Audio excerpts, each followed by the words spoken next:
Great pleasure to welcome back to our show a man who was down in Sarasota a couple of years back doing a show for the Jazz Club, and we'll be doing another one coming up this Saturday at Holly Hall. It starts at 7:30. We're joined by the great vibe player, also a drummer, Chuck Redd. How are you, Chuck? I'm doing fine, Doug. Nice to talk to you again. Good to talk to you. I guess we were trying to think yesterday, about 4 years ago, I guess you were down for one of the 2 o'clock series, or the Jim Lamboy series. Yeah, exactly. Yeah, for Jim Lamboy on the Friday afternoon thing. I guess it's been about 3 or 4 years. That's about right. And I had the pleasure of introducing you to the crowd. It was a great, they get good crowds at those afternoon concerts. Oh, it's fantastic. They're very supportive. Everybody at the Jazz Club all the people there are really supportive, and it's a great audience, very responsive. A lot of jazz aficionados down in your area. Really is. They just had the festival down here a couple of weeks ago, and always gets a good reaction. And I know you've been down to Florida many times performing. Is it a special kind of place for you to come down and play? Absolutely. Yeah, I've been down there. I guess when I think about it, I've been coming to Florida since I first started traveling on the road, which would have been in 1980 when I was 9 years old. Do the math. No, I was 21 actually, and I was playing with Charlie Byrd, and wow. And we would come down and play. I guess mostly on the East Coast, and then later on the West Coast. And I played. One of the first times I remember playing in Sarasota was with Charlie Byrd and Ken Poplowski. We did a double bill, and then we did. And then I came back and played there with Ken again at some point, and also played with the Smithsonian Jazz Masterworks Orchestra, the big band there, a few years ago as well. So I've been to that area quite a bit, and I really like it. I have a lot of friends there. It's really nice.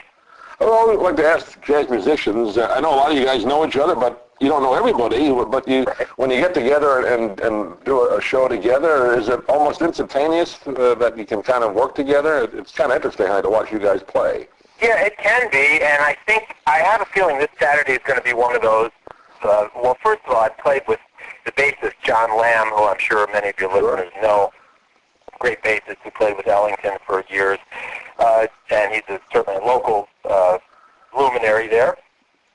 John is a good friend, and I've worked with John quite a bit with the young guitarist Nate Najar up in St. Petersburg over the last 4 or 5 years, quite a bit. And so I always have a great time playing with John, and he's so supportive, musically.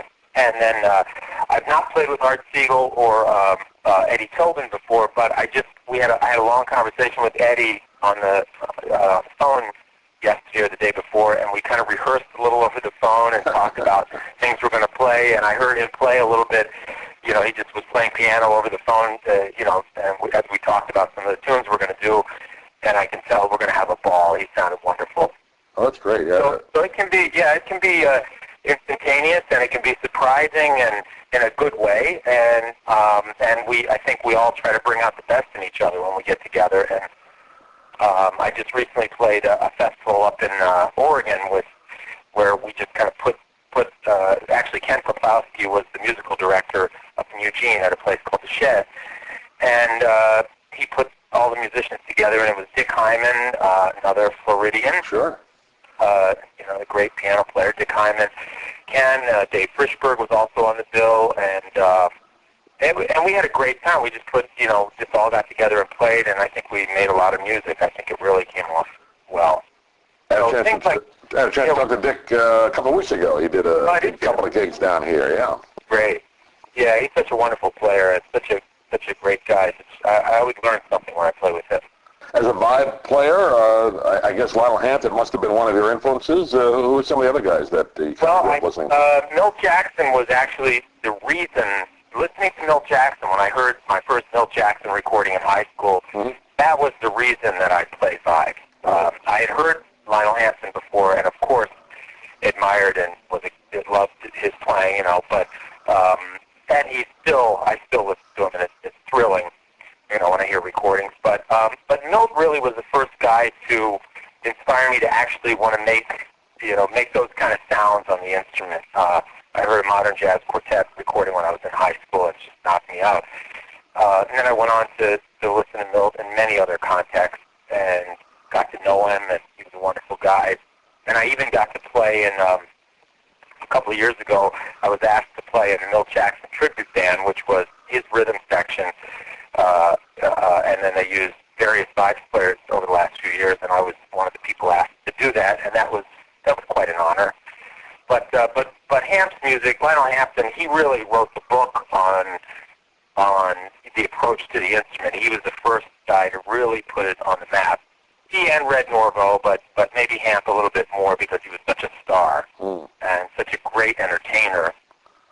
So yeah, I love all those great players. How with the traveling situation now with airlines, is it more difficult for you to travel with your instrument now, or how do you go about that? Virtually impossible. I mean, it's hard enough to travel when I'm playing drums on the road. It's hard enough just to travel with my cymbals, much less taking a vibraphone or a whole drum set. So I really rely on friends and people and on certain occasions instrument companies to supply instruments for me around the country, because you really can't travel with a vibraphone. No. It's it would be just not cost effective. And I was actually doing a cruise in Europe last year from Athens to Venice, and they wanted me to play vibes and drums on the cruise, and I couldn't locate a vibraphone in Athens to save my life, so I ended up just playing drums. But so it creates a problem occasionally. But Gordon Garrett is really, fortunately, nice enough to he's helping to secure a vibraphone for me Saturday night. The former president of the Jazz Club now, I believe, the chairman of the board, I think, of the Jazz Club now. So right. He does a great job with that. He does, yeah. Well, last time we talked, Chuck, I guess 3 or 4 years ago, the CD had just come out, remembering Barney Kessel. I think Happy All the Time was the title of it. How's that been going for you? It's gone very well. It got wonderful reviews, and it's selling well. And yeah, I feel, and it was really, I played a lot of that music on my concerts and sub appearances for a long time after that came out, and I still do some things from that recording.